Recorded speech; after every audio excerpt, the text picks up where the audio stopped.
Podcast time. What's up, everybody? It's BC Villanova born in the morning on October. Quick announcement. The Villanova Band is playing March 27th at 6 p.m. at the Shelby in Myrtle Beach, South Carolina. If you'd like to come to that show, I'll give some details in the link of this video and get some tickets. Come see us. We haven't played Myrtle Beach in a while, and it should be a fun one. So come check us out March 27th, 6 p.m., the Shelby in beautiful Myrtle Beach, South Carolina. My guest today is the co-founder of the band, PRETTIER THAN MATT from Columbia, South Carolina. She's one of the most amazing singers I've ever heard in my life. A master ukulele player. She's the sweet, the wonderful. It's Jessica Skinner-Sims, y'all. Yeah! There she is. All right. How you doing, buddy? Yeah, doing great. Doing good? Yeah, just living life. Just living life? Yeah, man. I like your scarf. Thank you. Yeah, I've had it for almost 10 years now. Still hanging on. Yeah, it's cool. Care of it, yeah. It's kind of like, it's got gypsy vibes a little bit. It's almost could be like a Loose Lucy's item. Yeah. Do you remember Loose Lucy's? Oh, yeah. But it's almost, I don't know. It's real stretchy. It's a little stretchy. It's almost like some Stevie Nicks type stuff. Yeah, I liked it because it has lots of colors in it, and I can wear it with whatever, which I mostly just wear black, but, you know. Yeah. It's kind of cool. It can tie a whole outfit together. Yeah, it's cool. I think, who's the wrestler Jericho? I saw some interview, and he was talking about Canadians always wear scarves to protect their neck. Right. Like it's just so cold in Canada all the time, and it's like if you want to just like stay healthy, you got to keep your neck warm, you know? Yeah, I mean, I never really thought about it like that. I'm more just, well, tonight it's cold outside, you know. Yeah. Guess it's January, but yeah, I mainly wore it for warmth, but also just because I like the colors and, Yeah. you know. Get a little hippie-ish with it, you know? Yeah, why not? Do some devil sticks later. Maybe get some hacky sacking. You know what I mean? Those rubber things. Yeah. One of those things. You're too young for this. You don't remember No, this. I know Yeah. exactly what you're talking about. Yeah. I've done hacky sack and all that. Get a little Berkeley, with the Birkenstocks, I mean? Sorry. Oh, Birkenstocks. See, we never had Birkenstocks. I had the knockoffs. You don't do that? Yeah. You did it? Okay. Yeah. Wear some jorts. We Yeah. talked about jorts. Jorts. Your husband wears jorts. Is this? I didn't mean to call just now, but is this? Once a year. I don't think he's worn those in a couple years, though. Okay. So. Funnily enough, I got some jorts for Christmas. Yeah. This Christmas. I had you always have that one pair of jeans that you just like won't let go away, Yes. you know? And I had these jeans forever, and like if I got a good pair of jeans, I'm just going to like ride them till the wheels fall off, so to speak, you know? Yeah. So I finally was like, they had holes in them, and you know, some people like cut holes in the knee. Yeah. Like intentionally. Some people even sell jeans with like the knee hole cut out, I guess. I've bought holy jeans. Like the knee cut out? You No, know? like American Eagle sells jeans with like rips and stuff. Yeah, it's like $70. I'm the idiot I could have read that this buys myself. those. I know. I'm the dummy that buys No, them. but they it's look okay. cool. It's That's cool. right. And if they fit good and get a little ventilation, you know? I mean, they're great to wear in the summertime. Yeah. Summertime jeans. Yeah. Yeah, for sure. Yeah. But mine, they were that way, like not because they were the cool hip like Abercrombie and Fitch pre-cut jeans, because like I just ripped them all the time, you know what I mean? And I threw them away like kind of frustratingly. And then like for Christmas, my wife literally like wrapped up and I like pulled up the jorts. I'm like, babe, you kept these? She's like, I made them into jorts. I'm like, oh my God, you're the best. So then I put them on, and it's like, of course, my like white ass freaking hairy legs, just thighs out. Like, I mean, do what you want to do. In my like opinion, like no dude should ever have the short. Like, okay, let me ask you this. What's the length of shorts for dudes? Just tell everybody right now. Go. I mean, depends on your legs. I feel like if you've got some nice legs. Okay. Even if you got like the big, like bulky horse legs that some of these kids rock straight from the gym. Right. You got the super thighs. Are you rocking like the mid thigh? Mid thigh? I think for some guys they can pull it off, and it's all about your attitude and your confidence level, I think. But like I mean, you can pull off anything with the right amount of confidence. That's fair. You know, but for a typical dude, I think respectfully, guys should have them like a little bit lower. You know. Well, and skateboarding, especially like early 2000s, whatever. Like my pant, it was like short. They were shants. They were like short. Oh, they went way pants. below your knees. Yeah, right? it's like people. They're like capris, but they were baggier. You know what I'm saying? And just boxy, right? Like the Yeah. Jinko. Yeah. We used to wear like Jinkos. Those are the best. Yeah. Yeah. I know. That's what my brother used to wear. He had some that was called the roadkill. And it had like a line down your pant leg, and then there was like a squirrel that had been run over. Nice. Okay. I remember my mom buying those for him when he was in high school. And my dad freaking out because he was like, "You spent what on those ridiculous things?" Those, I know. And they just go like they're like this wide at the bottom, and it's like a big like stovepipe, just giant leg. You couldn't see your feet. You were just. You were just. Well, so what's the point of wearing shoes with those Jinkos? I know. You were just floating on air. Yeah. Well, there's so much to talk about that because that was a time in Colombia where it was like the rave happened. This is before your time, I know. But I'll tell you about the rave. It's like predates EDM modern in a modern sense. Like raves were like what happened to Rockefellers at like 1 a.m. You know what I'm saying? Right. Like Sister Hazel or Sourwood Honey or Self or Stretch Armstrong or whoever, like Blink-182 even back in the day, would like play the Rockefellers Club, and then everybody would pay to come to the show. You dance, you mosh, you whatever. Then at 1 a.m., the rave starts, and that goes till 3 a.m., and everybody's like, Yeah. light sticks. I was about to say, you're going to have all the glow sticks and Yeah. all that stuff. Yeah. And it's like if you stick around for the rock show, like some dude with giant Jinkos, a shaved head, and like a lip ring will like grab your ass and you're like, whoa, bro, like what are you doing? He's like, you stand for the rave? You're like, oh, I mean, he's got to have an eyebrow ring too, though. I feel like that's like a part of it. That'd be cool. I mean, you know, do what you want to do. I just like that completes the look. Yeah. Got to have that on You there. ever thought about the tongue ring at all for yourself or no? No. Me neither. No. Yeah. I've just heard so many horror stories about like how they get infected or like food gets hung or like you could not bleed to death. You think about like a piece of steak getting hung around? Dude, I know. I mean, like hot sauce in that thing. But I remember friends in high school or like who had just graduated high school who would be like, guess what I did? And they would stick it. Look at this girl. Look at this. And they would do the thing. And I'm like, no, that never appealed to me. I mean, is it 100% like you give yourself a lisp every time? Yeah, well, I just think about the thing clacking on the teeth. That's like, what I'm saying. I like how you say clacking on your teeth. This girl's from Woodruff, South Carolina, y'all. Just when I think I'm country, like you come in and make me feel like maybe either equally or less country. I don't know. Yeah. It depends on whether or not I've talked to my parents that day because their accent wears off on me. Shout out to your beautiful mom and your awesome dad. That's right. Yeah. I know I always say like people like my parents sound like banjos. They just. I mean, it's funny. Jessica? How do they say your name? Jessica? Yeah. There's Jessica. Jessica. Or they say, they call my daughter, Piper. Piper, get over here, girl. Yeah. My grandma called me. It was one syllable because I'm Brian Connor, but it's like Brian. Brian. Yeah. And then weirdly enough, my brother Chris, who's a one syllable name, was Chris. Kill it, Derek, Brian, Chris. Now y'all get in this house. I have a cousin, Chris. Chris? And I have about 2 or 3 Timothys. Three Timothys, I think. But is it Tim? Tim. Well, no, we got Timmy McGee. We got Timbo. Is this real? Is this real? You got Timbo and Timmy McGee? We got Timbo and Timmy McGee. I'm jealous. That's awesome. Yeah, and so it's very interesting because you got to differentiate between the Tims. Right. So we know too many which Tims. one we're talking about. Yeah. So we got Timbo. What's the whole thing, being born in the 80s, it's like Brian is like the most common name. You know what I mean? It's Brad? Jessica. Okay, well, yeah. Is it super Irish? Or are we just super Irish? Is that what's going on? I have no idea. I think it literally was the most popular baby girl name in 1987, the year I was born. Yep. Yeah. The Allman That Brothers was our reference? exit song at our wedding. Really? Yeah. That's beautiful. Yeah. Was your dad an Allman Brothers fan?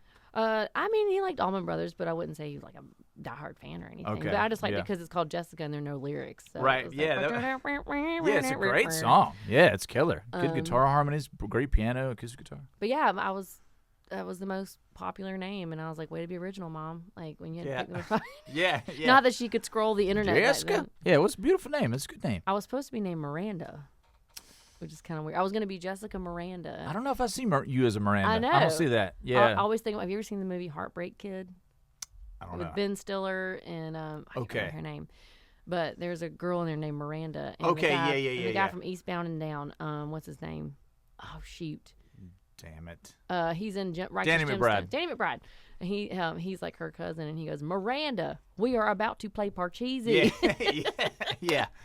So that's all I think about when I hear Miranda is a scandalous name, Miranda. and got they're the fun. R. I know a couple Mirandas. Shout out to Miranda, but it's like it's not the straight and narrow lifestyle if your name is Miranda. Yeah. What's the R? I think that's the R with the and. Miranda? You're never gonna be like Judge Miranda. You know what I mean? Like Miranda rights. Oh, maybe okay. Fair enough. All right, interesting. But yeah, so I'm Jessica, which apparently I don't know. I don't know if you heard this. Apparently Gen Z has dubbed the new Karen. We said like, oh, don't be such a Karen. Right. The new Karen is Jessica. No. Yep. Oh. Apparently it is. I protest that. Yeah. And I know a lot of nice people named Karen. Yeah, that's me a too. bummer, dude. If Some of the best people Karen. I know are named Karen. I know. That's like what it's. The whole thing is silly. So now I'm afraid, like every time I go to like the grocery store and stuff, I'm like, and they check my ID if I'm like getting wine or something. I was like, don't shame me because my name. Yeah. I'm already a millennial, so I apologize for everything. I'm sorry. I'm sorry. I'm sorry. I'm sorry. Jessica. I'm sorry. You have to look at my ID. I'm so sorry. Yeah. Like, but also you have to check my ID. Do I not look under 21? And we're all just. You're a youngster. Yeah. You're a youngster. Did you go to Erskine? Is that where you went? Erskine. Yeah. Yeah. Is that like the whole Brian Creus Jessica? Erskine? Or no, is it literally Erskine for everybody? It is Erskine for everybody. It's not like pecan pecan.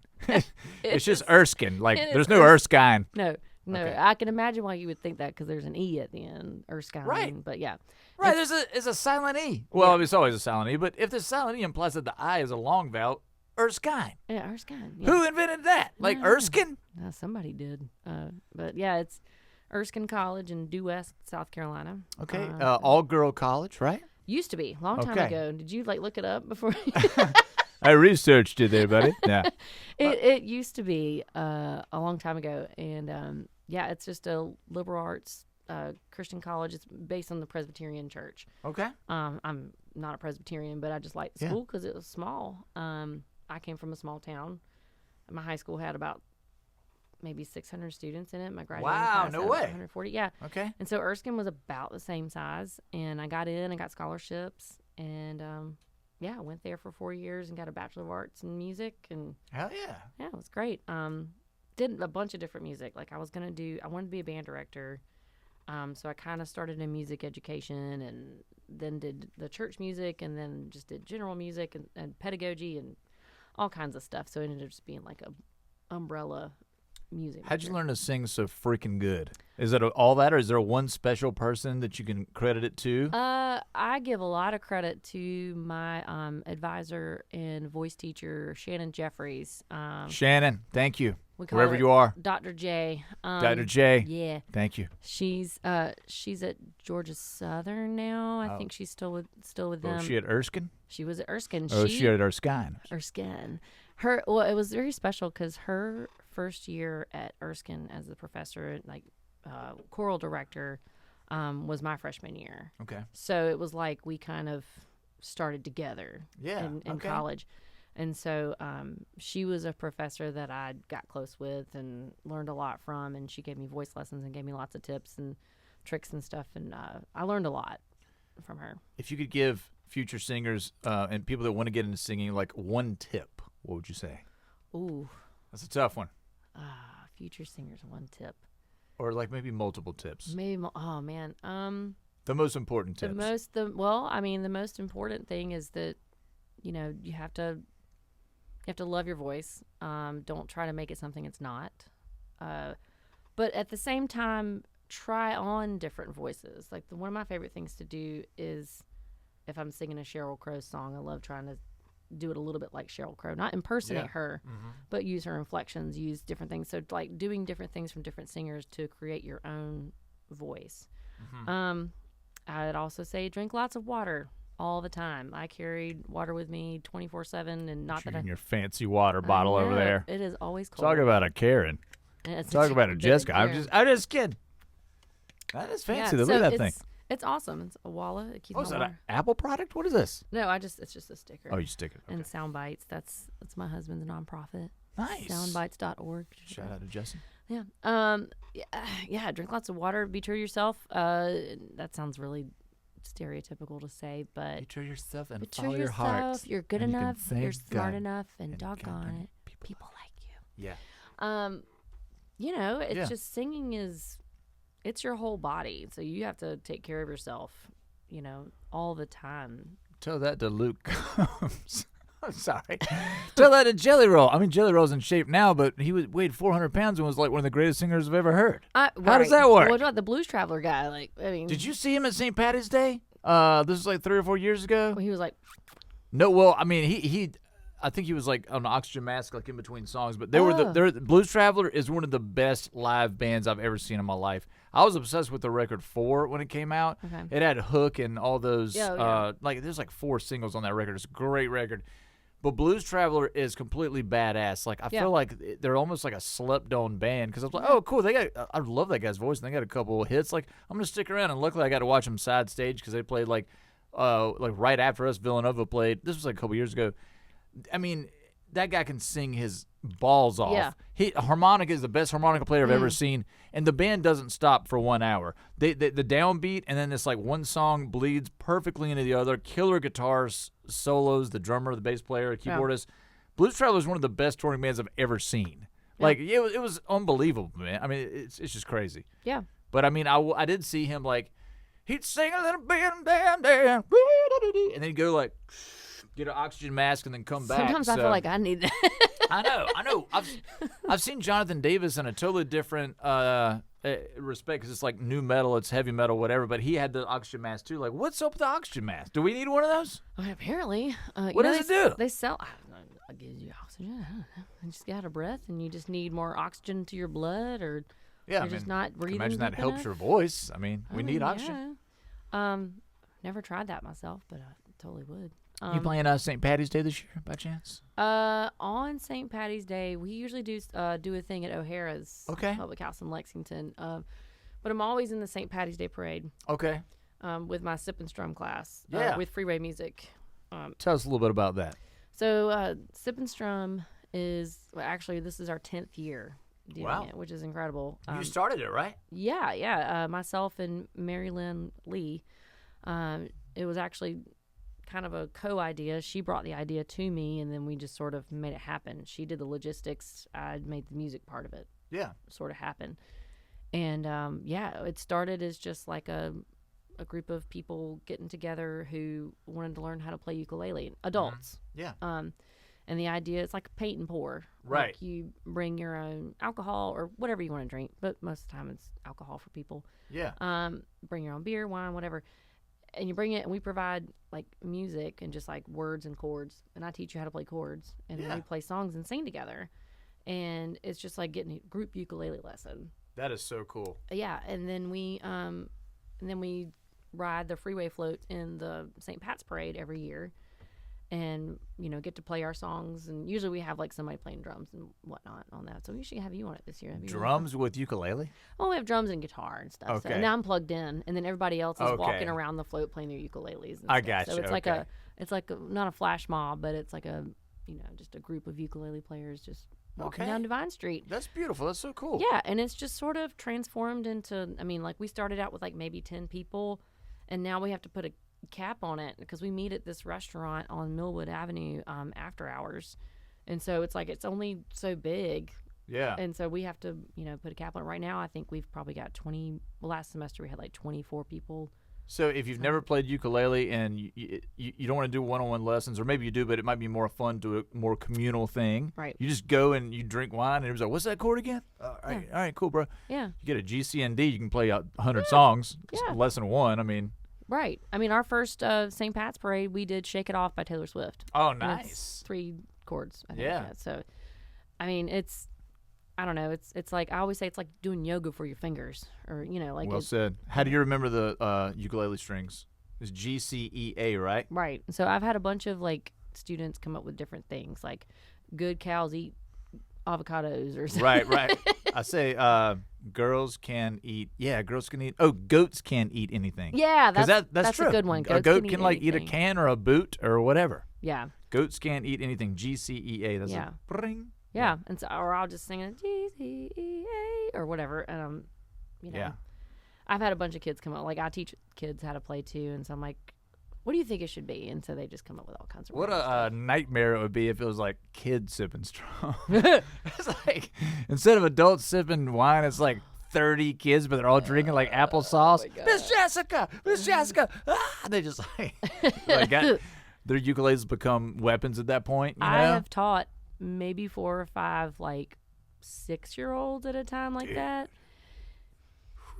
As soon as you get one set up with, all right, your finger goes here. All right, hold that. Man. All right, let me get you. All right, and you come back again. And what are you doing? Why is it on your know. head? Herding cats. God bless them. They're so cute and you love it. But put it this way, I always say like public school teachers, because I teach music, but I teach like 101 kids that like actually want to learn what I'm teaching them, you know? Right. But like imagine teaching 30 kids that don't really want to learn what you're trying to teach them. Those people should make $1 million a year. They like, really should. Teachers are so horrifically underpaid in our country. Like, it's ridiculous, man. Yeah. Like as the future generations. Yeah, pay teachers more. Come on, give them $1 million. I might be a teacher if you give me $1 million teacher. I mean, I'd be $1 million teacher. $1 million, yeah, let's go. $1 million teacher, new band name, I call it. There you go. I like it. Speaking of St. Patrick's Day, I don't know if Villanova's playing this year. We talked about it like this is kind of crazy, but we're coming up on our 20th year as a band. And so I don't know if it's like this year or next year, but at some point we're trying to get Jeremy and Finesse Robertson to come play drums with us again. And so that'd be cool. It'd be like the 20th anniversary of Make Noise, which is insane, which is our debut album as the band Villanova. Yeah, so if we play St. Patty's Day, it might be with that. But I am playing this year. I'm playing piano with Jwadi, my buddy Jwadi, Jordan Miller. So, yeah, that'll be fun. He just called me yesterday. So, I haven't seen him in a minute. That's cool. He's so good. I mean, like, when it comes to reggae rap stuff, he's the best in the game. I've never heard anybody rap as good as him with that stuff. And like just the whole reggae thing, he's like the master of. It's like a combination of like Sublime meets The Roots, meets like G-Love, meets like Wu-Tang Clan or something, or meets Outkast. It's crazy. But then he's got all sorts of other stuff too, like just he's very experimental now. So I have no clue what we're gonna play, but it's all his stuff. But it's like I like his record that he did with Corey Plow. Shout out with Corey. Nice, yeah, and, Corey's great. Yeah, me and you did some stuff with them. Yeah. So wait, what are we doing? There's a transition. But I don't know which. Are you talking about the St. Patty's Day we did with Ben G? Yeah, that's what I was thinking about. So backstory, my friend Ben G. Shout out to Ben. It's like this amazing rapper. I think when he was like 21, he was like selling out like 5 Points Pub, like a double nighter, and it's like people just gravitated towards him. And great rapper and just smart business dude. Waka Flocka Flame discovered him. He goes on tour with Waka Flocka. I saw Ben in like on the cover of like Forbes magazine a couple years ago or something crazy. Like I swear he's on like the cover of GQ or something like that. I don't even know. I hadn't talked to him in a little while, but I got him on a song called Southern Girls, and you sang with me. You gotta love the Southern girl, and it was so fun. You know what I mean? It was fun. He killed his verse. You were like amazing. Everything you all do is so amazing to me. Like I don't think you've ever sang a bad note in your freaking life. Oh, I have. It's probably on video somewhere. We need to hit up Dr. J and ask her. Yeah, well, hit up Kelly's Pub and ask Kelly's them. Pub. We won't even bring up those days, but that's right. R.I.P. Glad that. Yeah, I know, man. Kelly Whitlock, we love you. Yep. But the Ben G song is Southern Girls, and the funny thing is Waka Flocka and Ben G played the Senate, and I was like, oh, cool, man, we're gonna do our song. He's like, yeah, I don't know if it's like the right song for that spot. I was like, oh, okay, like. Does he think the song's corny? Is it just whack? I don't know. Like, it's kind of made me. I don't know what's going on. But you second guess yourself, like all your life decisions. A little bit, but like every friend that's ever. It's not really a very popular because it's a BC Villanova song. Some songs I just release as myself, and I just have friends like you come and sing with me or rap with me or whatever. Yeah, and they're not really as well known. Like people don't know it, but. All my friends that have heard that song be like, dude, that song is so fucking good, man. Like, that verse you did was amazing. Like, Jessica sounds so good. Like, why doesn't more people hear that song? I'm like, I don't know. I never know how to promote stuff. It's like whatever. That's a whole other thing. I know it. I know. But that was a fun song to record. And then, just doing that. I was like, put it on your most country accent. Let me ask you, what was it? Yeah, okay. So let's do it real quick. I was like, so let me ask you, what's those 4 things underneath your car? Tires. What's your mama sing every Sunday? In the choir. What's that thing coming from your lighter? The fire. You know I got Yes, you do. Yeah, but it's like, because that's true. When you're from South Carolina or just South, you say fire. Fire. And my mama sings in the choir. And tires. So yeah. I thought it would be funny. You killed that. It was so great having fun. you. Check out BC Villanova, Southern Girls featuring Jessica Skinner Sims. You were just Jessica Skinner in those days. I was. I'm still Jessica Skinner. Just add a little Sims on the end. A little Sims on. Just add a little bit. But we performed that song at St. Pat's and 5 Points.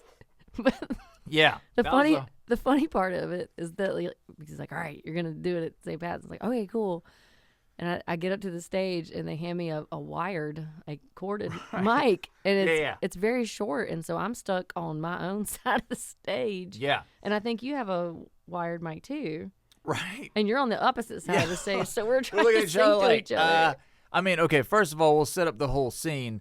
Ben, first of all, he's huge. He's fresh off a tour with Waka Flocka Flame, so there's like 20,000 kids in front of us. Slam. Like a sea of kids. And they're not like Villanova fans or Prettier Than Matt fans. Like, I don't know any, like, maybe they are a little, but it's totally different people that even know who we are. Well, if probably. they knew who we were, they were like, what are they doing on stage? What are the guys doing with Ben? These guys are hip-hop guys.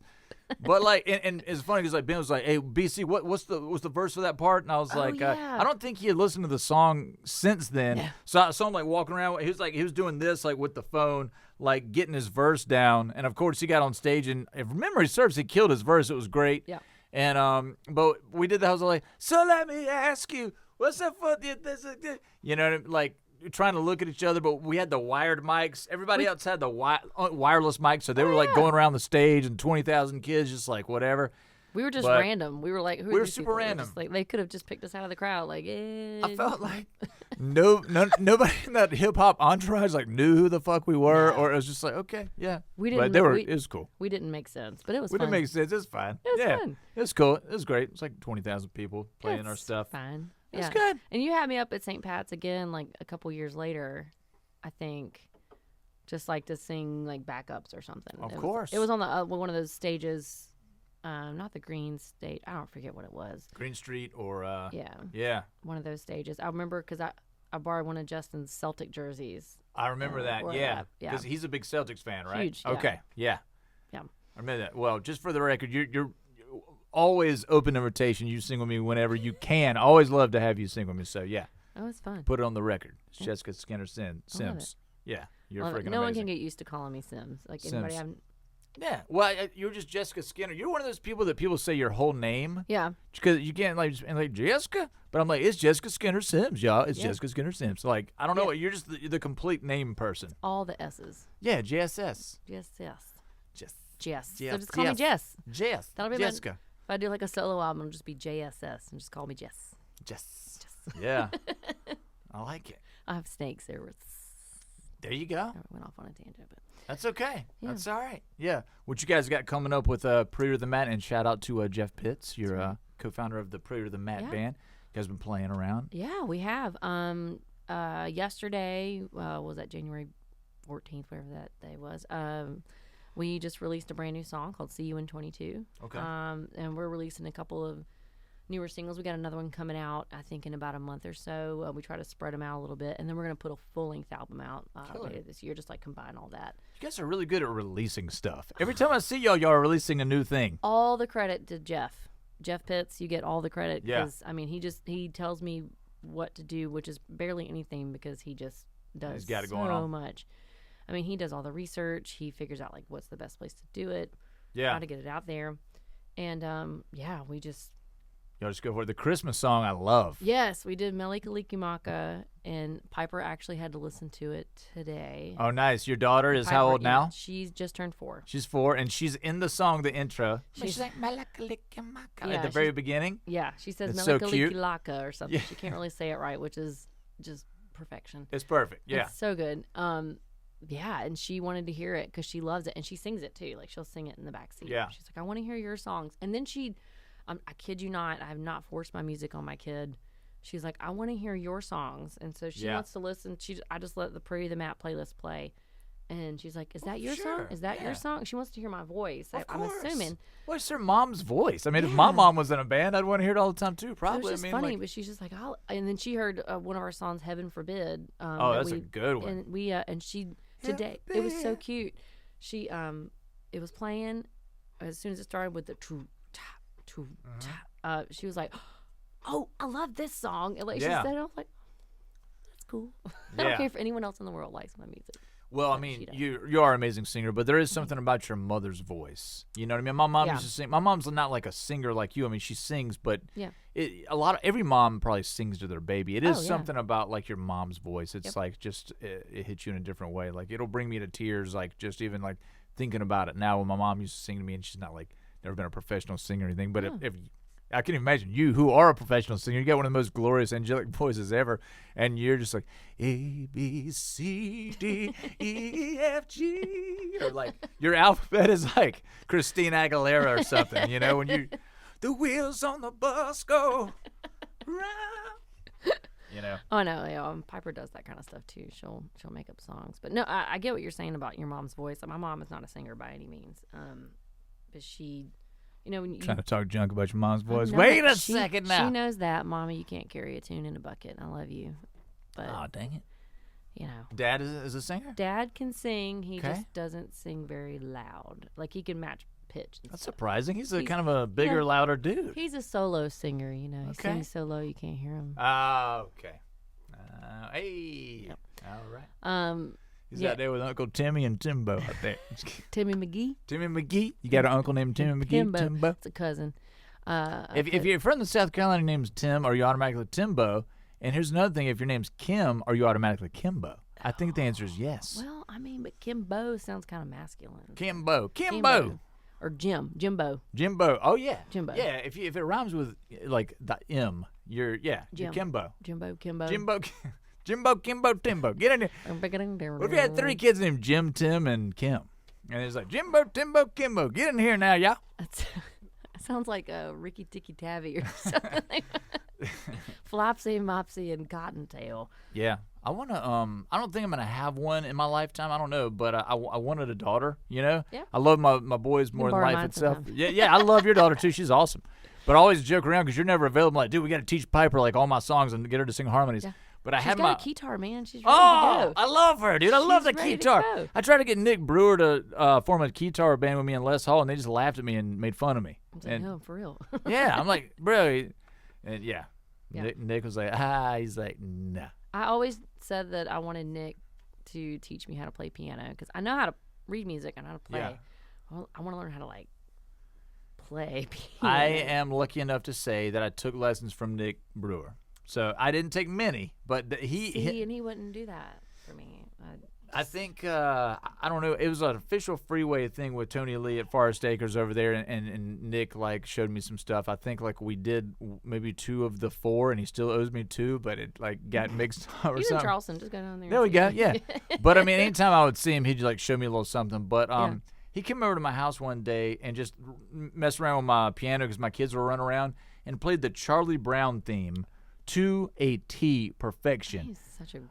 I mean, like, I don't even know if you know realize how hard that song is, but one hand's going boom do do do do do do do do do do. Imagine doing that. Imagine right there going da da da da da da da da.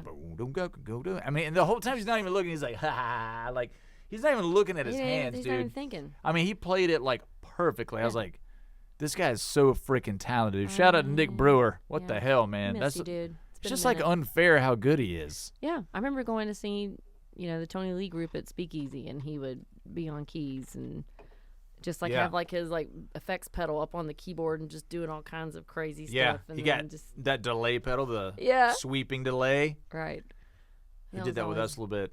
Les is the same way. Les Hall is just ridiculous. Like, I mean, it's not fair. Yeah, you could say anything. You'd be like, Les, play me like something that would sound like an Italian mafia funeral, and he'll like think about it, and it'll just be perfect. Like whatever you say. I mean, he's a composer too. He composes films too. Like so, the way his mind works is like scenes. Yeah, he sees more than just notes, and it's like emotion. It's feel. It's just like I don't know, man. Wish I could borrow their mind. I wish it was like the Matrix. I could like plug their mind into my mind. I'm like Keanu Reeves. I'm like I know kung fu. Like all of a sudden, but it's like I just absorb. I would take your voice and put it on my voice, but then it's like you got a girl voice, so that'd be kind of weird. But if I could like the male version of your voice, you know, just absorb all your friends' powers. That would be cool. Just like pick and choose. Yeah, that's what I meant about like singing and stuff like with people's voices. And sorry to bring it back to this, but like thinking about you're talking about taking other people's superpowers, but like taking things you like from other singers, like. I like the way they did this, or how they sing in this range, or how they flipped a head voice here, how this person sings all the low notes. And can I ask you a tough question? What? 3 favorite singers of all time. Go. Oh boy. Should we make it 5? I don't know. It's just like so many. Let's do 3. It depends on where I am in my life. So like at this point, my favorite singers. The first one that popped into my head was Adele. Oh man, because I love her. Oh yeah. She's been a huge inspiration. I've covered a lot of her songs. You're one of the only people that can actually cover her songs. Oh, I mean, I'm like, woo. Jeff will say, "Let's play Rolling in the Deep," and I'm like, "Let's don't," and say we did. That was like 10 years ago that we would do that song. No, you can do it like, for sure. I mean, if you're having a bad night, like take it down a key or transpose down a half step. It's a fun song, but yeah, Adele. Let me think. Well, I do. Okay, so as a new person I've listened to, Olivia Dean. Her voice is fantastic. We just started covering her song "Man I Need." Okay. If you haven't heard it, you'd be like, it slaps. Just listen to it on the way home. Okay. It's like smooth. Just it's almost jazzy, poppy. It's like a fusion of things. Like it's one of the she's fantastic and she's really popular right now. Someone who's really inspired me, especially early on, was Ingrid Michaelson. I know it. Yeah. Yeah. Another ukulele. The ukulele, player. big time, and You she need to plays. use some glasses. Then I know. See, I've tried like the different blue light glasses and stuff, and I'm like, Wait, do you have 20/20 vision? yeah. Oh, I don't wear dude. glasses. You don't ever wear glasses. You're slapping in the face of all us people that are visually challenged. I can't see shit without my contact lenses. You know? Yeah, no. Then I got these people with glasses. Like, I'm just trying to look sophisticated. I don't really need glasses. I'm I like, know. fuck yeah, bro. I've been wearing glasses since 4th grade, dude. One time I had like glasses, like reading glasses, and then they ended up like my eyes changed and they hurt my eyes when I would wear them, and I wore them like look. Did you get bit by a radioactive spider? I did. Okay. Yeah, I know. Super Jess. Spider Jess. It is amazing. Yeah. Spidey and it's amazing. Fall Out Boy. That's who it is. I was trying to remember the other day. They when we did were that talking song? about- yeah. Oh, man. I think it was Fall Out Boy. They're rolling in the green. Speaking of rolling in he the did deep. all the music for Spidey and his Who amazing did voice. Hot Dog? Oh, that's They Might They Be Might Be Giants. Giants. Yeah, dude. Yes. You just need to be an indie rock band and write a show for kids, and you're just making bank. That's the dream right there. That That's is your amazing. second act. That's what you do. You Yeah. get big as a rock star, and then you start writing kids' music. I mean, that's what you should do, buddy. Let's get together. Let's get I'm together. down with that. Do some Sesame Street type stuff. You know. I'm down. Yeah. I mean, I always want to do stuff like that. I mean, so I said Adele, Ingrid Michaelson. Mm-hmm. Did I say anybody else? You did. You said Olivia Dean. Olivia but Dean, you can keep going. Do 5. I'm gonna do 5. Okay, so another big influence early on for me was Sarah Bareilles. She's you know Sarah Bareilles. I'm not sounds gonna familiar. write you a love song 'cause you asked for it, 'cause you need one. You see, I'm not gonna write you a love song. You know that song? No, but I 'Cause you appreciate tell you singing. me it make a break in this. That was a pretty popular one. Okay, so Sarah Bareilles, fantastic. She's written the music for Waitress, a Broadway musical. Wait, from the movie The Waitress? I think it's the same. Yeah, I but there's love a that Broadway- movie, funnily enough. Okay, we need to see the musical. Okay. Broadway musical. Last one I'll say. I had one more. Where You was hadn't really gone old school yet. You're kind of I the know. new age. Well, that's why I'm trying to think like old school. I wouldn't say she's like my favorite singer, but I love. Oh my gosh, what is her name? Now I can't think of it. She sang "Big Yellow Taxi." Why am I drawing a blank right now? Is it like Motown? Is it like No. indie? She's Is like it folky. She's really good with Brandy Carlisle's another one. She's Brandy Carlisle? Yeah, great freaking songwriter. beast. Is it okay if I look on my phone? I guess. Because stop. This girl. Oh my gosh, Joni Mitchell. Okay, I found it yeah. without finding it. duh, yeah. Joni Mitchell. I love her use of, like I mentioned, head voice a good bit, but it's something that not everyone can pull off. But, Could we tell the listeners that don't know what's the difference between chest voice and head voice? Oh yes. So How would you describe it anyway? how I usually describe it, and I'm probably saying it wrong, so come at me, vocal coaches.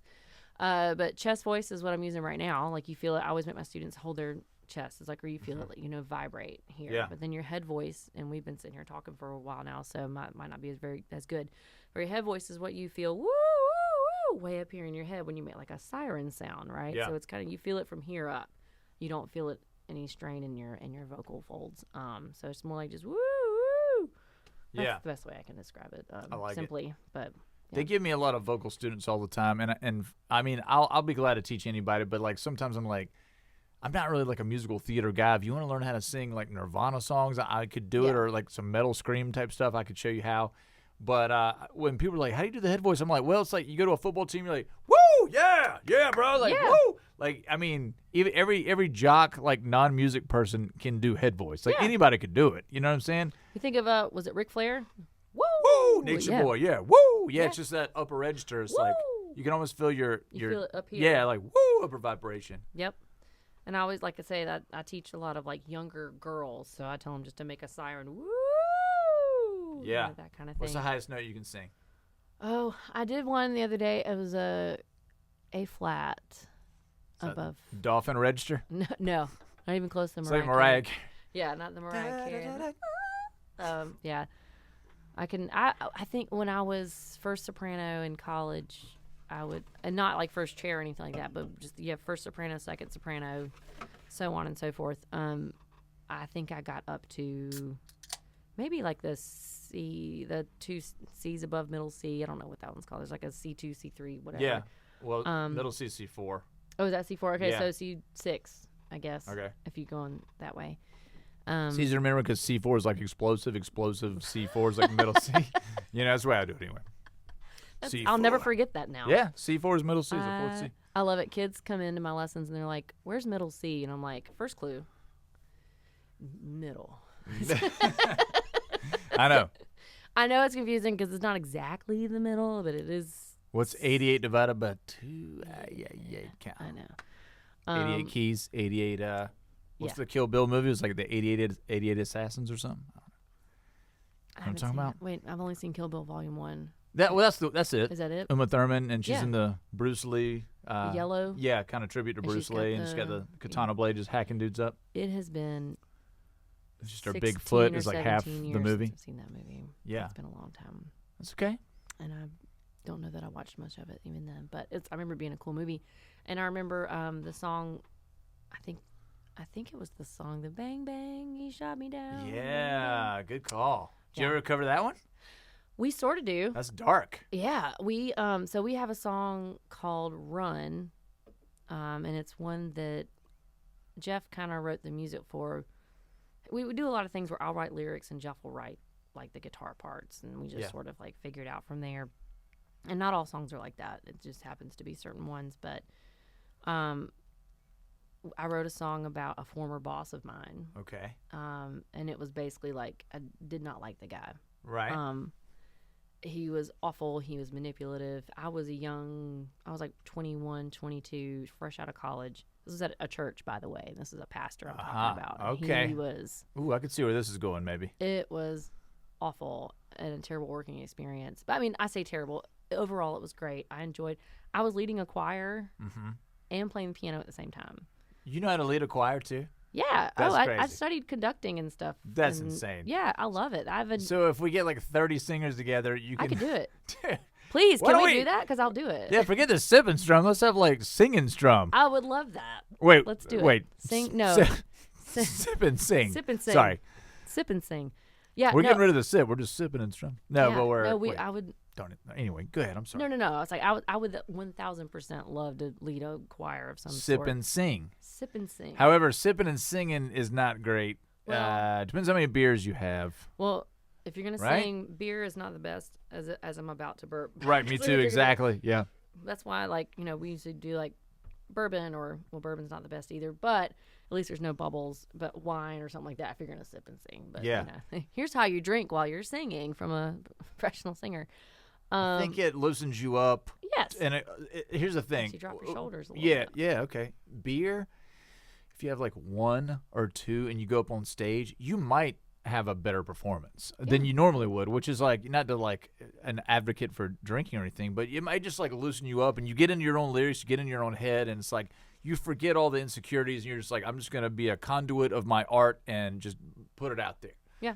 You drink 3 beers or 4 beers, your pitch starts to slip. I'll look at video of myself and I drank too much. I'm like, God, dude, I'm flat as hell. Yeah, That- and you that's think the you're thing. killing it in the moment. I don't even know. Maybe. I've been in that situation. Yeah, Like, I think maybe I'm you just killing can't hear yourself. There's something about Yep. in muscle relaxation about it where it's just like I've always had the issue of singing flat. I'm not like a sharp singer. If I'm singing bad, it's like flat. It drives me freaking crazy. I had a great vocal teacher. Shout out to Shirley Goins. She's like a little Broadway teacher, and she'd be like, "Now grab my fanny, dear." I'm like, "Wait, what?" I'm like in her basement. She's like, "Grab my fanny. This is how a singer takes a breath." And I'd feel like her fanny go in. I'm like, "Oh, okay, Miss Goins." She's like, "Now let me grab your fanny." I'm like, "Oh, okay." Are you serious right now? Yeah. And she's like, "Now take off your shirt, Sonny." I'm just kidding. She didn't do that. That's not true. I'm sorry, Miss Goins. I love you. But she really taught me about the physicality of saying, "This is not true." But it's like. Wait. But there is the dump. Did you grab her? No, I didn't grab her. That part wasn't real. But she did. Maybe I grabbed her a couple times on the way out. Am I right? Hey. Hold up. Let's just gonna breeze right past that. We're gonna breeze past. I know. I think she maybe like grab her butt one time. I was okay, yeah. But it's like trying to teach me. Do you know about dump? This is kind of funny. But like when you're there's a certain like position you get in where you ultimate usage of your diaphragmatic breath support, and it's like almost like a sphincter thing. Like you sing from your booty hole? Right. And Erskine, did they teach you that? We didn't learn about the booty hole. This is Booty Singing 101. It's an important class at Erskine. No, we learned how to like stand properly, and we would do like stretches and, like, kind of warming up and stuff, and just how to roll your shoulders back, how to stand when you're singing on stage where you're not like going to fall over, or not to tense up your muscles. Like if there's anything that's tense in your body, like your arm or your just anything, it could cause tension here. I think that is overall, and we could maybe even like holler at our producer, Mr. Greg Vance, on this one too, because like if you're tense, even with the drumming, guitar playing, you're gonna fail. Is that fair to say? Yeah. Okay, he's giving us a nod. Yeah. The more, and like even with like heavy shit, like fast stuff, the more relaxed you are, you can do it, right? Oh yeah. Yeah, that's how guitar trills are. Like if you're like tense, like I'm gonna play fast, bro. Like you'll never do it because your muscles will lock up. Yeah, if you just relax, like you play super fast or whatever. It's like it's almost like the opposite of what you would think. Yeah. You know? Oh yeah.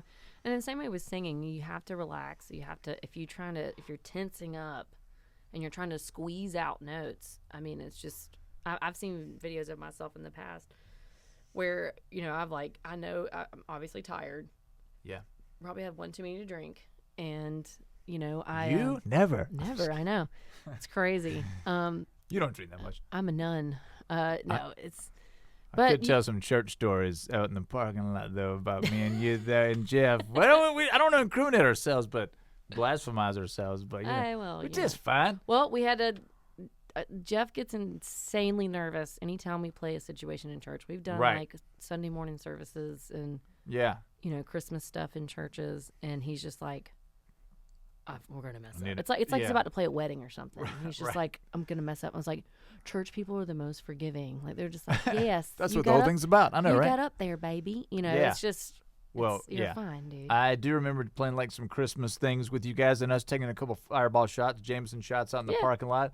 And I was like impressed. I was like, you're like, BC, you want one of these? I was like, whoa. I was like, actually, I didn't even think that was an option. Okay. I mean, sure. Hope my parents don't see this. I know. But I'm just like, it kind of warms you up a little bit because it is a nerve-wracking thing to play in front of church. People that are so quietly attentive and they're watching every movie, and it's your job to like inspire them and like maybe get it in their whole Christmas spirit. It's like, you feel that pressure and you're like, man, I need to be a little loose, Yeah. But I know. And the same thing, like I said, Jeff was playing in church, and he's Catholic, and so he always says that. He's like, and we're always playing like a Baptist church or a Lutheran church or Presbyterian. Yeah. He's like, I don't know, man, I just feel weird. I'm just Catholic. By the way, I think we're pretty mild on that. There's some people that come in there hammered too. Like, like we're not those guys. Like, no. I not to bring this up, but I had a pastor that would be drunk like every weekend. It turned out like really? For a while. Yeah, I'm not even going to say it. I don't want to throw anybody under the bus, but there was like a big scandal or whatever. But the point of it is like we're all human. Like we're all going to do different vices and whatever. No one is perfect. Yeah. No one. But the thing is, like maybe in our slightly drunken, not stupor, but state, we inspired or uplifted a few people, and it calmed our nerves. I mean, what's the difference between that or like popping a Xanax before you go to church, or like, some kind of legal big pharma thing that they say this is okay, but this isn't. I mean, just whatever. Yeah, as long as you're not sloppy and just being disrespectful. Right. I mean, I don't know. There's all in moderation. Yeah. Is the key. I mean, it's just, I don't know.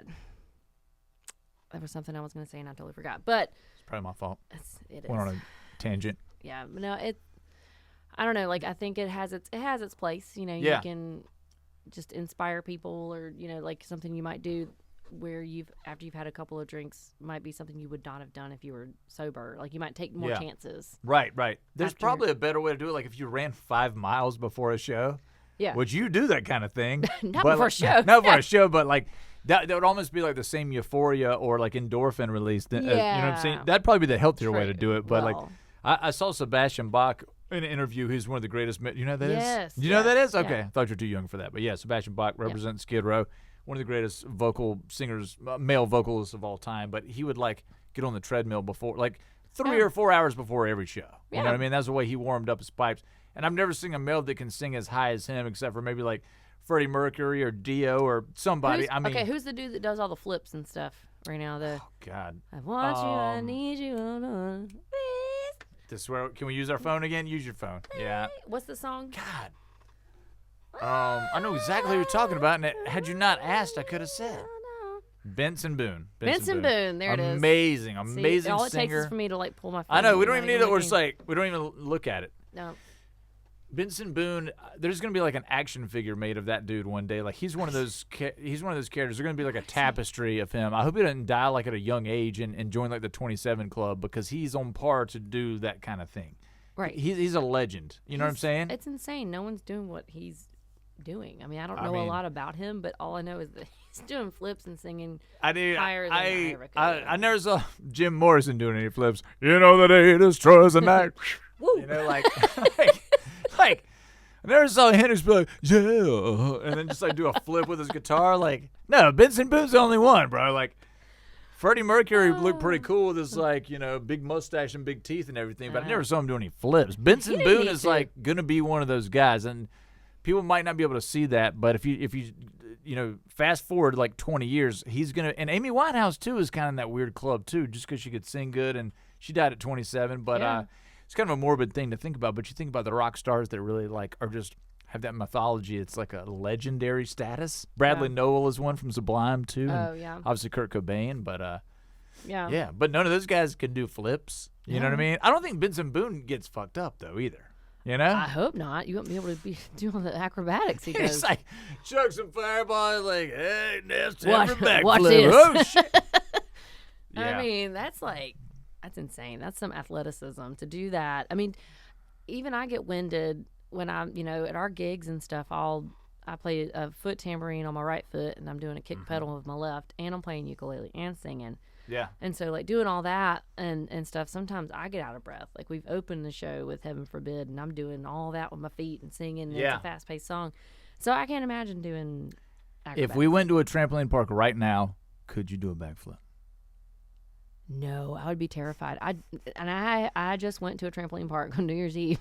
With pipe? Oh, okay. Yeah, we took pipe. There's one near the Summit. Yeah. Have you been there? Yeah, of course. Yeah, I got all of them. Yeah, awesome. I love it. I was like, I want to get a membership there, and it's so fun. But then you got to like get the kid well, away. Not to call you out about this, but like girls who have had babies, they got to be careful about jumping on trampolines. Is that fair? That's called you need to work on your pelvic floor. That's what that is. That's what you're talking about, right? Yeah. Yeah. And grandmamas and just like wear grandmas pads. and like wear pads. Yeah. But like you got to be careful because you're like an older lady jumping around and like, can your female parts just fall out of you? Is that true? What's going on there? We don't know. Tell me how that works, Jess. How badly has the public school system failed you? Pretty bad. No, but I heard about that. Like your parts don't fall out. You just pee your pants, man. You obviously pee. Like if you double bounce a girl, they're like, "Whoa, oh, I just peed a little."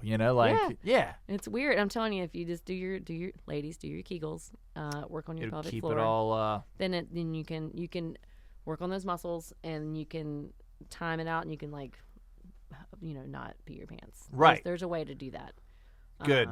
So, but it is very common. And I remember the first time I went to a trampoline park, I was like, and it's before having kids, and I was like, whoa, didn't know that was gonna happen. I remember my mom talking about it. You peed your pants? Well, not peed my pants, but just enough to be like, yeah, just a little something. Yeah, just enough to it's be like patch. This is weird. Yeah. I remember my mom talking about it when we were kids, and we had a trampoline growing up. Mm-hmm. And so she was like, "Oh, I can't jump." She would jump like 3 times. Like, no, that I gotta sucks. Yeah. And it's like it's a bummer. I love jumping, and so like I would, when we went, I jumped with Piper, and I was running around, running up against that wall, and like put my Yeah. back up against the wall and like Oh, yeah. running and stuff. It Put was your fun. back up against the Yeah. wall. I was doing front flips, like rolling and that kind of thing. But Yeah. I have a thing about backflips because when I was in high school, my senior year, we did. I grew up Baptist, so we ended up doing not Salcahatchee, that's Methodist. We did. I had friends that did Salcahatchee. I know what you're talking about. Yeah, there's another one. Not Give Kids the World. I don't know. It was some other ministry we did, and where we got to like put shingles on houses and like paint. Yeah. Fix houses up for people who couldn't do it themselves, and a bunch of high schoolers out there on roofs with nail guns and stuff. It was great. But they had like a bouncy house on the last day, and I went to do a backflip in this bouncy house, and I landed on my neck. Oh no! Like I got halfway and went. Oh no! Yeah, It's like a multiple snap of the spine. It was terrifying. My mom was there. It's like the so, like, bubble tape, and you just twist like. Yeah, I got halfway and came straight no. down, and my mom was there, like saying, and then I like flipped up on all fours, and she was right there, and she looked at me, and she was like, "Get out." Yeah, I would have too. And I had like done something like 3 vertebrae in my spine. I had to go to the chiropractor and the whole thing, but it wasn't anything serious. Luckily, like being young, you can just like and then it's a dangerous thing. I can do a pretty good backflip, like full disclosure. Well, you skateboard and stuff. I mean, you're kind of used to. I don't know if that's related. It might be. I feel like don't it know. would be. You can finagle yourself to do like kicks and. Yeah, my goal. I kind of failed on a couple life goals, but one is I always wanted to be like a great break dancer. Like can't do it at all. I wish I could. Another one is like backflips. Like I wish I could. Like Benson Boone is just living the dream, and he's a great piano player. What so if he's you could like run up a wall and do it? Like, me? Yeah. Oh, I'd love. Have you ever seen the band New Politics? Dude, we played with them. It was like a crazy show because I shot at John Cordell, our old manager, but he got us on a big ass show with Panic at the Disco. Believe it or not, it was Panic at the Disco and New Politics and us. But New Politics, that dude, he like while he's singing, he'll put the mic down, go up a wall, do a backflip, land, pick the mic up, and like sing again. You know what I'm saying? Out of breath, or just be like, "Did you just see that?" Yeah. Like, I'm not moving on until you just freak out as much as I just. Yeah. Funnily enough, the lead singer of Panic at the Disco did a backflip too. It's just we were the only non-backflip band on the bill. Like we were just like get up there and strum. We're like, That's the we secret, look pretty slack. The secret to success. We gotta start doing backflips. I wish Victor Wooten, great musician. I talked about him on the last podcast, big hero of mine, but he can do a backflip with his bass in hand. I mean, it's got to throw you off. You play ukulele. If anybody can do a backflip, it'd be you, because that's a small instrument. Don't put that on you me. You could. I mean, if you played bass or tuba, I'd be like, nah, it's never gonna happen. But the ukulele, you could be like, hold on a second, you guys. just bust it out. like flat-footed and just do it. Yeah, you could totally do it. Oh well, I want to do like they do at Butch Walker, where like one guitarist like flips over the back of the others, or like throws the picks and. Butch is the GOAT. Yeah, we saw him at Senate. The Senate. Yes. Yeah, he came out to Kelly's Pub that night. Was hanging out with us all. God, dude, he's the coolest. He's the coolest person on the planet. Like, he's ridiculous. Awesome. What a great songwriter.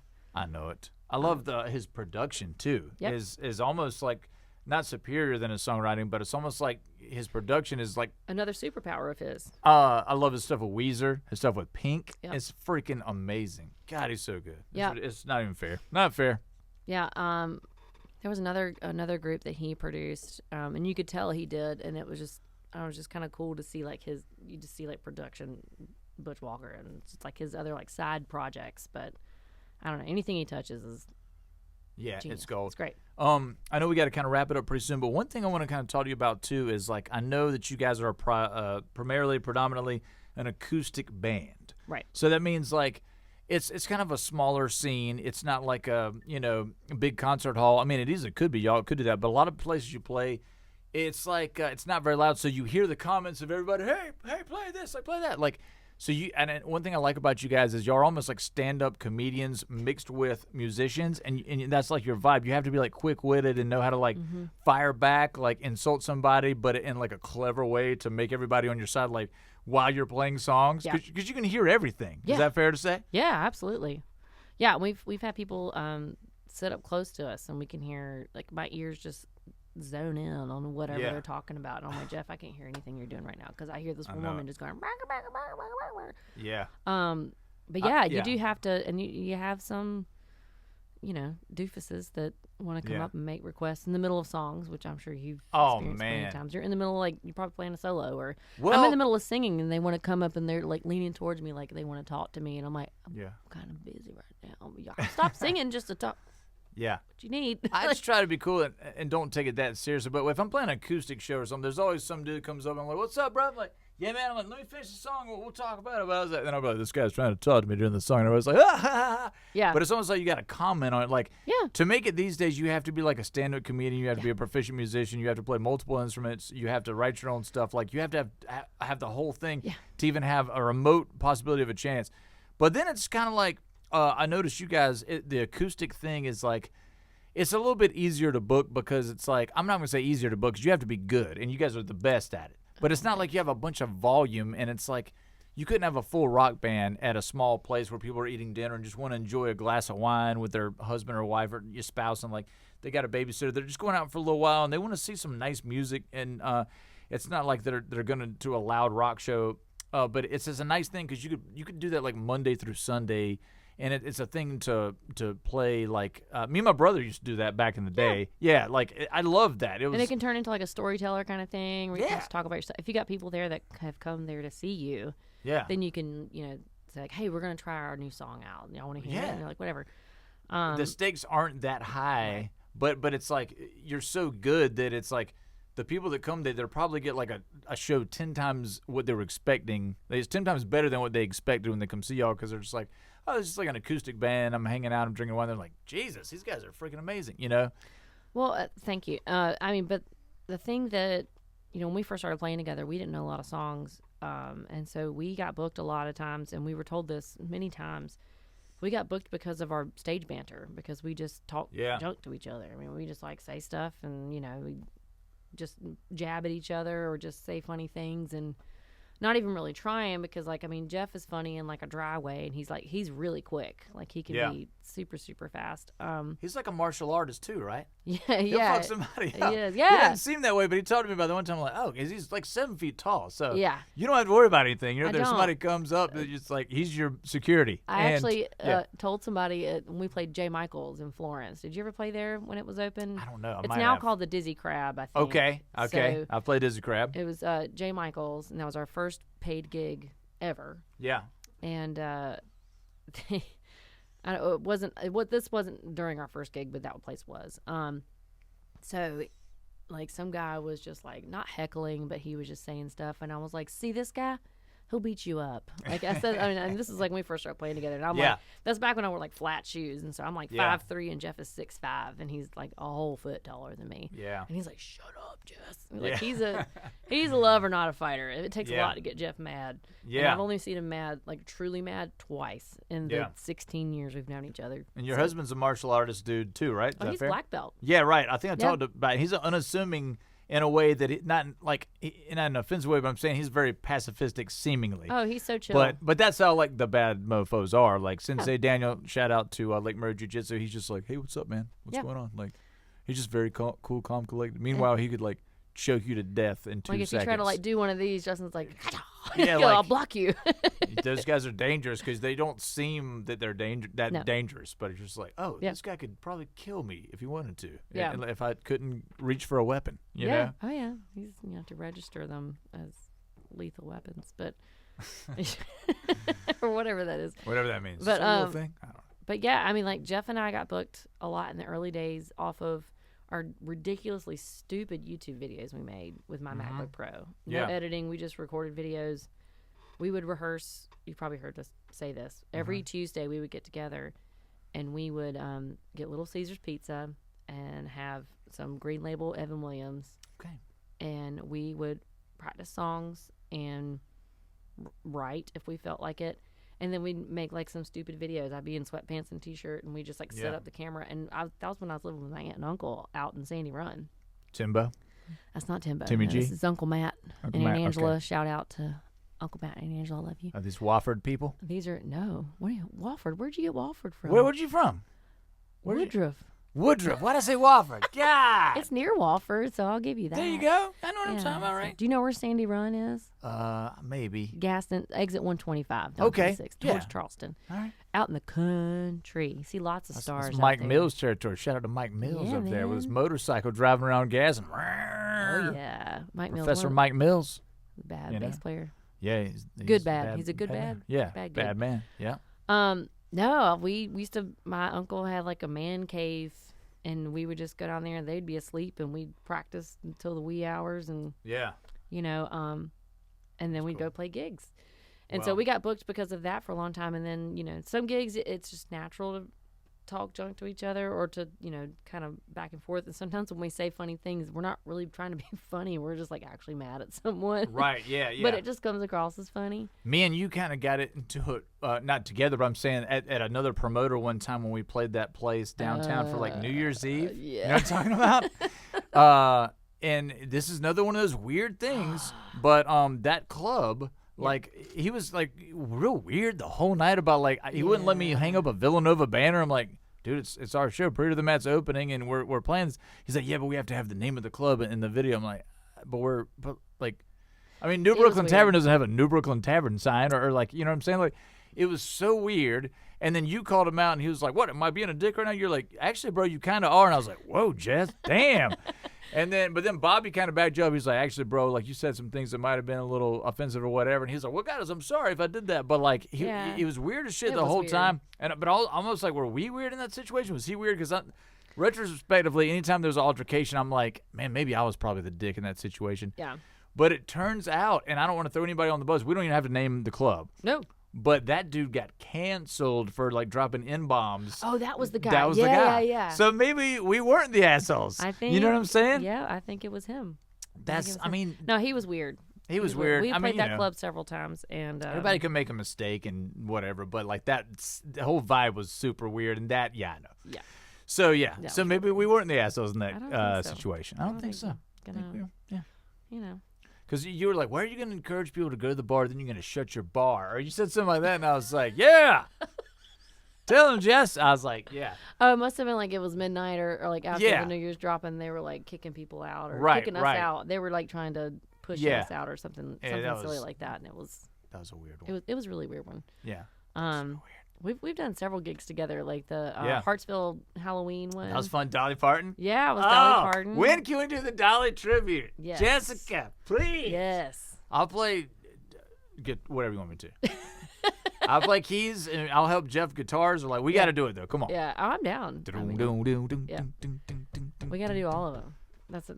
I mean, I loved it, and I used my real hair for that. Like You they. just like teased it up there a little Oh bit? yeah, I went to my hairstylist at the time, and she like curled it. I've got videos of it. I mean, and I had to go around town for like the whole Yeah. day leading up to that gig with Dude, that hair. Do you play saxophone? Do I play saxophone? Yeah. I did in high school. You're the perfect Dolly Parton. Wait, did she play saxophone? Hell yeah. I think she plays sax, banjo, okay. guitar, mandolin. Yeah, Okay. she's a genius. I knew she played a bunch of instruments, but I did not know Dolly? she played saxophone. Wait a minute. Guy in the chair? No, I don't. You don't have to look it up. No. Did Dolly play saxophone? Does Dolly Parton play saxophone? I That don't- could be a Mandela effect. Fair enough. Old BC over here is like, sure. But I think she did. But anyway, you could do it. You know who we need to call, though, is the king of tribute bands. And I think I know No way. Yep. Did she play alto this saxophone? kid right here. Many other. She plays the yakety sax theme Yakety on sax. the Benny Hill show. Okay, there you go. That was Dolly. Okay, Doing a gorilla suit and like fast motion going from door to door. She is fiddle. Okay. I could see that. I mean, Can you play fiddle? no, that's one instrument I have. We'll get Jim. What's his name? Braddock. We'll get Jim Braddock to play fiddle or with Kristen us first. Harris. You know. Oh yeah, Kristen's awesome. Yeah, either Or one. we'll of get them. both of them. We'll get you know what I'm gonna say, the man of all Oh. tribute bands, Greg Yeah, Bickley. Mr. Greg Bickley. Shout out Tokyo to Joe. Greg. Yes. What he is the best at that. I mean, but the thing is, like, okay, because I'd play in an Eagles tribute with him, and it's Y'all like, do such a great job with that. well, It's- thank you very Yeah, much. it's awesome. You do a great job doing Glenn Fry, and Well, thank it's yeah.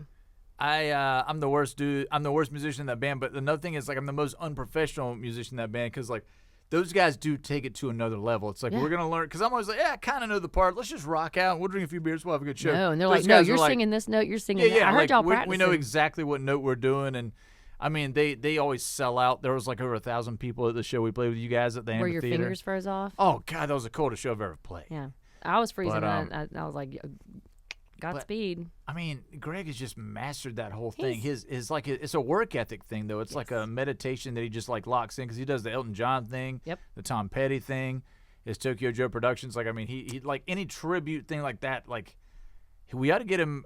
Seriously, we put it on record. The Dolly Parton thing. It's like you, Jeff. I'll play something. Like we all play together. Get some of the Root Doctors guys. Like Oh, yeah. we would crush it. Dude. You're Yeah. Dolly. You're Dolly. Come yeah. on. Chris Can we do it? Bassell, we got to get you on saxophone. We'll let you do Yes. the saxophone Yes. stuff.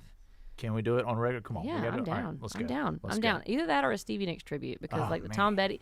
Well, for the Tom Petty band, we should do like a Stevie Nicks little mini thing before Yeah. because I always come out and sing Stevie with Tom Petty. I love that. Yeah. That was awesome. Shout out to my big brother Derek Connor. He loves Stevie Nicks. Like he would probably come out of the house for that. He's one of those dudes that I try to get out of the house. He like doesn't come out a lot, Yeah. but for that he would come see That would you. be fun. Yeah, that. I mean, I'd be down for that too. Yeah, Stevie I see. Nicks, Dolly. I'm trying to up both my in one Stevie- night. Yeah, I'm trying to up my Stevie wardrobe, like just all the black lace. Well, you got to do a and scarf. stuff. That's step one. Well, there we go. Yeah, I Full guess I should circle. wear this. Back to the scarf. There we go. Back to the scarf. But it's like you got to tie it on your microphone stand too. True. Is The that next podcast we need just like scarves. is that just a Stevie theme? We got Steven Tyler and Stevie Nicks. They both did the scarves Oh, on the mic yeah. stand.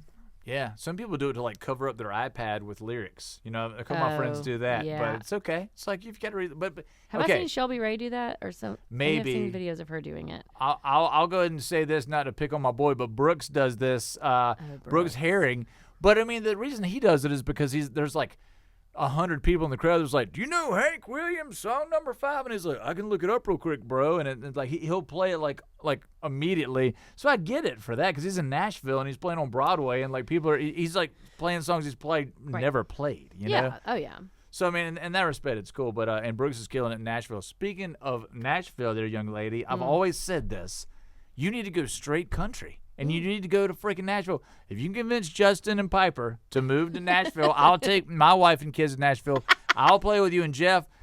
I mean, It was like, Strawberry Wine that sold you, wasn't it? When we did it with the full God. band. You sound so That's good what- on that song. I mean, the band made it sound good. But sometimes I'm Give me a praising little that. acapella, please, Jess. Come on. No, Come on. what? The strawberry wine and 17, the hot July moon saw everything. My first taste of love, oh, bittersweet, like green on the vine, like strawberry wine. I like how you say July. Hot July moon. That's some Southern shit when you say July. July. I mean, here's the thing about us too, and we get deep. I know like it's like the end of the podcast almost, but we're getting deep into philosophical stuff. Like, we love our kids more than life itself, and I like being in a band that's like in South Carolina is great because there's college towns like every hour away that you go in any direction. Regional. I Yeah. mean, just North Carolina, Georgia, Yeah. Florida. We can make a good living and just come right back home and be there for our kids like the next day. Like even take them to school the next day. And like, you might be and then, like, oh. like hungover and like then go back to sleep. We could do that theoretically, but living in Nashville, like whatever, going on tour for 3 months and 4 months. I mean, some of my friends do that, and sometimes I see like some of my friends and my peers that are like still touring and playing in front of these giant crowds, and I do get like a little jealous and a little heartsick. I'm like, God, man, like why am I doing that? But I'm like, dude, whoa, they don't see their kids like that. I can't do that. The Hell worst, no. I mean, the you worst know? part about touring like that, and like I haven't done that kind of touring, but we have a close friend who is the guitarist for Hardy. Oh, I love Hardy. Dude, yeah. And he gets to play guitar? Damn, that's a lucky dude. yeah. and Badass so- guitar. Our lines. good friend Rhett Smith, Shout out he's to Rhett. yeah, Rhett. If you ever listen to this, he's an amazing guitarist. He went to Clemson, and he used to live on B Avenue, right up Okay. from us. Respect. Yeah, man, he's in Represent. West Cola. Oh, yeah. But he plays with Hardy, and he said it's the shows and stuff are fun. It's the downtime that is Yeah. hard. God, man. I mean, and know it. I know that from being on the road. It's like the shows are great, but it's like when we played at the beach and we used to do like 4 or 5 day stretches, and it's Yeah. like all day. What are you gonna do? I'm gonna go spend money, eat lunch somewhere, and Mm-hmm. I mean, you're not gonna go hang out on the beach. You're sleeping, and then you gotta get up and play your gig. And it's just all that. It's like if you could zap yourself and be home for the day and then just come back Yeah. and play the gig, it'd be cool. When but- they make portals or wormholes readily Oh, available, yeah, y'all get ready. technologically, then When we'll be that's- touring all over the place. We then- go to Japan. Yeah. You could go anywhere. Yeah, England, Ireland. But that is a thing too. I don't know how you feel about this, and not to get too deep into it, but like, what are you doing here with this time in your life? And you know what I mean? And you have this talent, and you have like these songs to sing, and a lot of people have heard them. A lot of people like them, but like if a lot more people could like them and hear them. So like, is your job to like spread that and spend all your effort doing that? And then how much time do you really get to spend with your kids? And like, to me, that's the only thing that freaking matters. It's the only light and glimmer of hope in this sad, dark world. Yeah. You know what I mean? Well, I mean, our kids are our legacy. It's like we pour ourselves into them, and they see every little thing we do every single day. From the way it's a tough thing. Because another thing is your kids like, yeah, Dad, you didn't go for it when you had the chance. It's just like, yeah, I was home with you, motherfucker. Like, yeah, no, exactly. Especially when they're little. Teach me how to play baseball. Right. They remember the little stuff. Like, yeah. And I heard something a few weeks ago about like, you don't get to pick and choose what you actually remember. Like, oh man, that's great. Yeah. It's random. Like, you don't get to pick and choose. Your brain just absorbs stuff, and then it's like, that's what you remember. And someone else might have a different memory of that same time. And your parents remember different things about you that you don't remember. But I mean, just having a small child, it's like, I feel like it's so important for me to be there as much as possible. Yeah. Or just having a kid, at any point in her time. But are those times when like your kid's being kind of difficult, and you're like, all right, yeah, guess what? I could be on tour right now. Like, why are you even tripping? Like, I could be on the road, bro. Wow. I have those days too, and I'm just like, dude, what am I doing with this life, man? I don't know what it is. Yeah. I know the things that make me happy, Yeah. and it's like, it's talking to you. It's like playing music. It's like laughing about some stuff with friends. It's like spending time with my kids and just and like teaching kids. And yeah. There's joyous moments, but like, it doesn't affect me as much anymore. But we're still young as, you're definitely young as crap. But like, sometimes. She goes, But it's like when you're doing the 4-0, that's a wow. We won't talk about. We don't talk about it, buddy. That's a long way away. But we don't talk about when you do, you gotta do something big. You gotta invite me. We gotta do. Yeah. Dolly Parton 40th. We'll do it up. Yeah. 40th birthday party. That'd be great. But anyway, where I was going with this is not to be too philosophical about it, but I don't know how you feel about this, but it's just like, what do you trade? It's almost like a devil deal. Like if you became the most famous rock star that ever lived, and you had all the money in the world, but it's like you're on tour all the time and you never see your kids. Or it's like the flip of that, which I kind of feel like I'm living. I'm just like, man, I see my kids. I get to take them to school all the time. And like, some people will bring me a song and be like, hey, will you teach me this song? And I'm like, this is what you want to learn?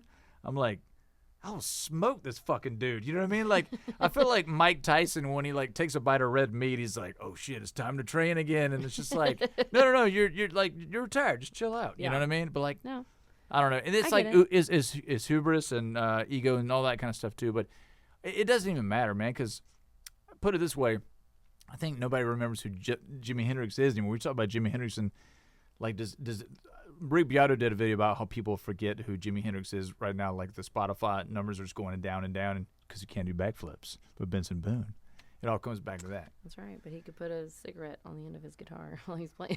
What a badass! I know. But it Was he doesn't. lefty? Was he lefty? Yeah, he was lefty, and Kurt Cobain too.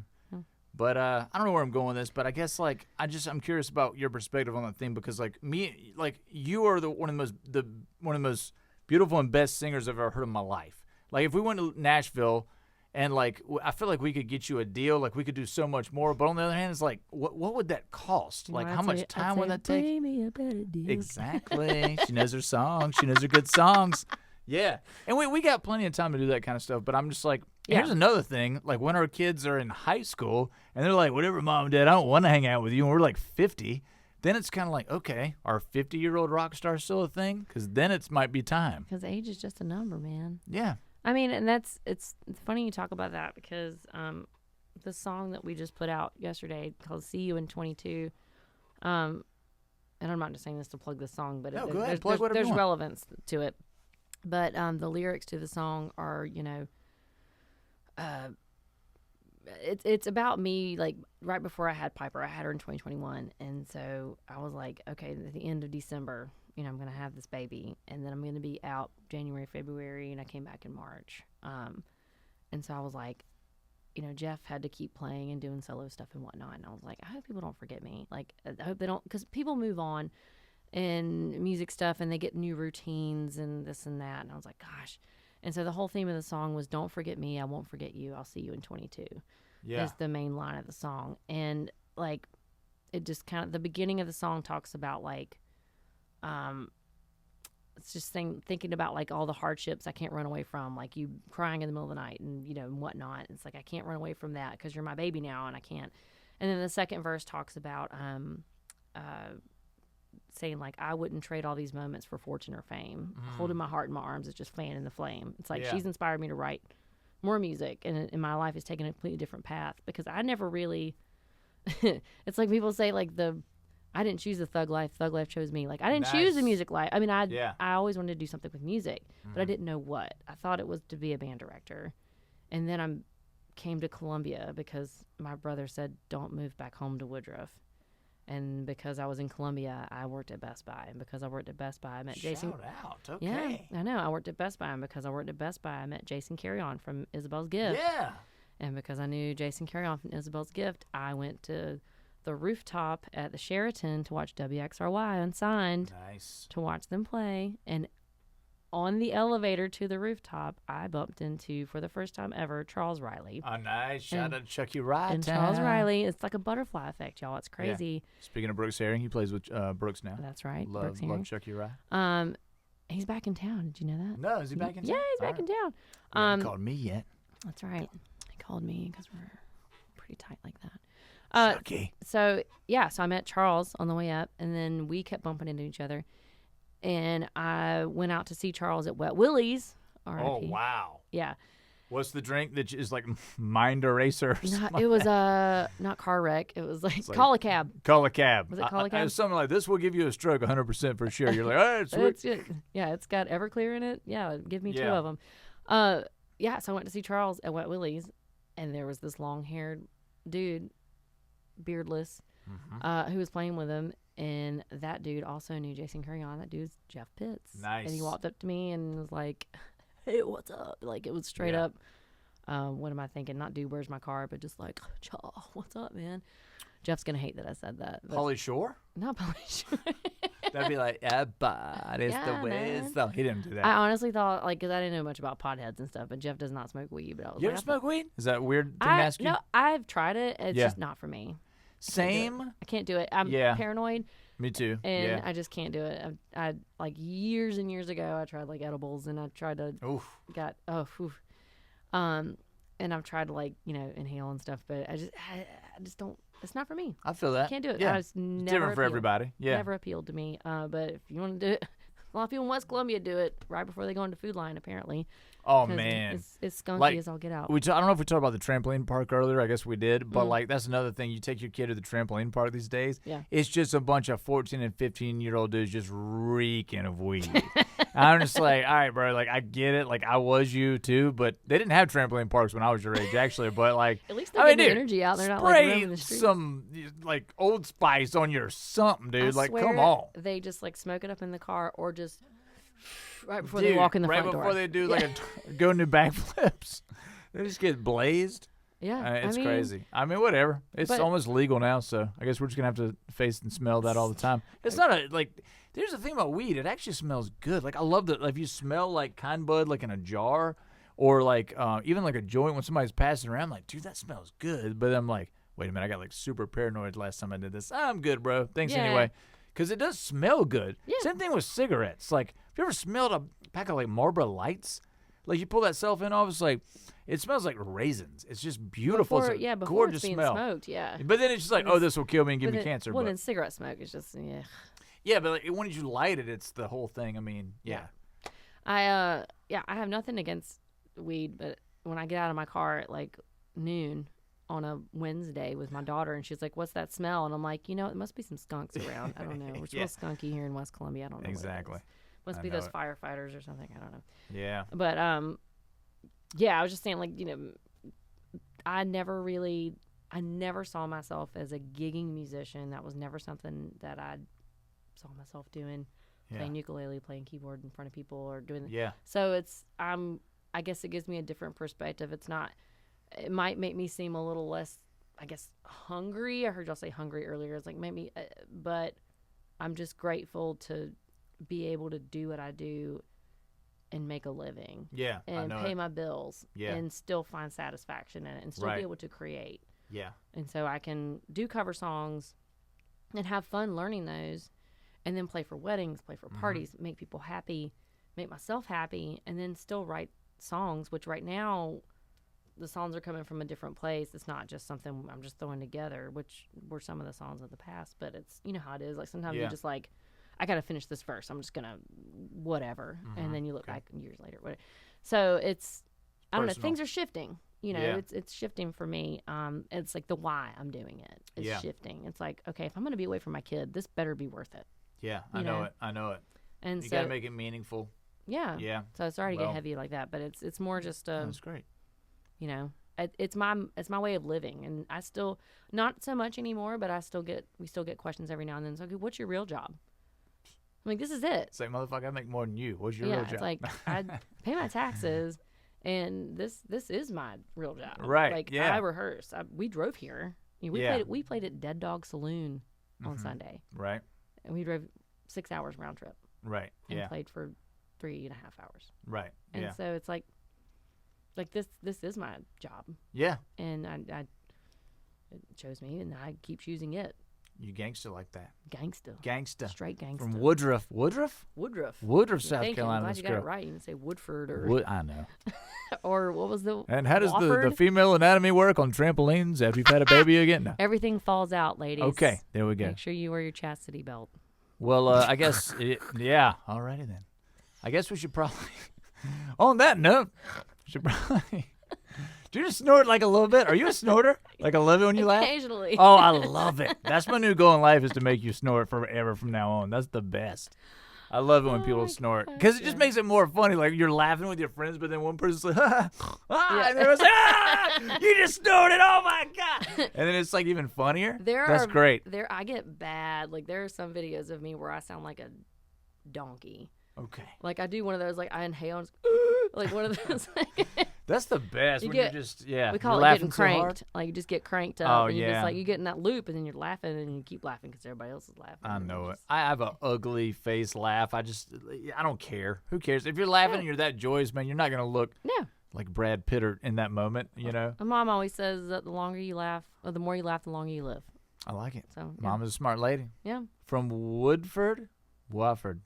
What'd I say? Keep guessing. Woodford? God, I just had it. Woodbury.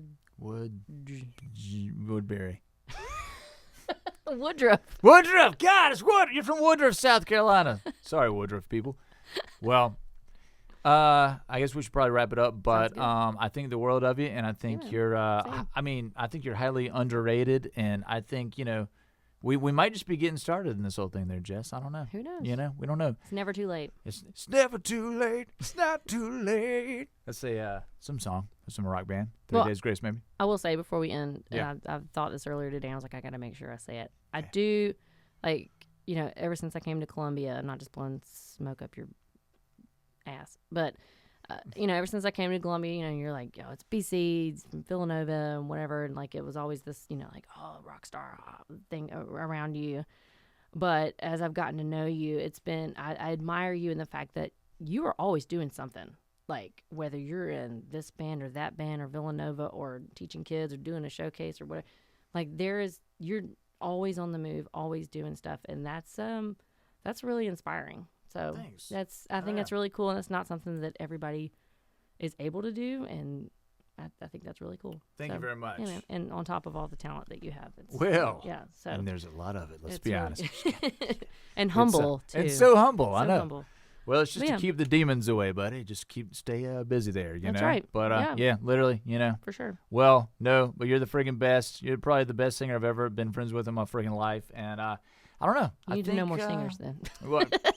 From Woodbury? What is it? Oh, my Woodruff? God. Woodruff. We're here. Like Worcestershire. and your vocal teacher should be so proud of you. Dr. J. Oh, yeah, Dr. Dr. J. Shout out to Dr. J at Erskine. Yeah. Not Erskine. Yeah.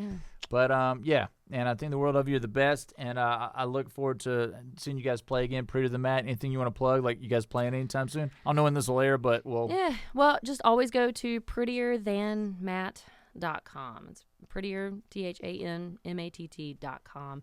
yeah. Look at tour. Go check out our merchandise. We've got lots of merch on the website as well. Come catch us at a live show. We've got lots of local stuff coming up. Oh, yeah. We'll probably be in your area because we played Georgia, sometimes Florida, and North Carolina, and of course South Carolina. So yeah, come find us. Well, we might be in a town near you. Check out bands in town. There we go. And this could be just the beginning of a whole new journey. Who knows? Dolly Parton. A whole new world. Yeah. Yeah.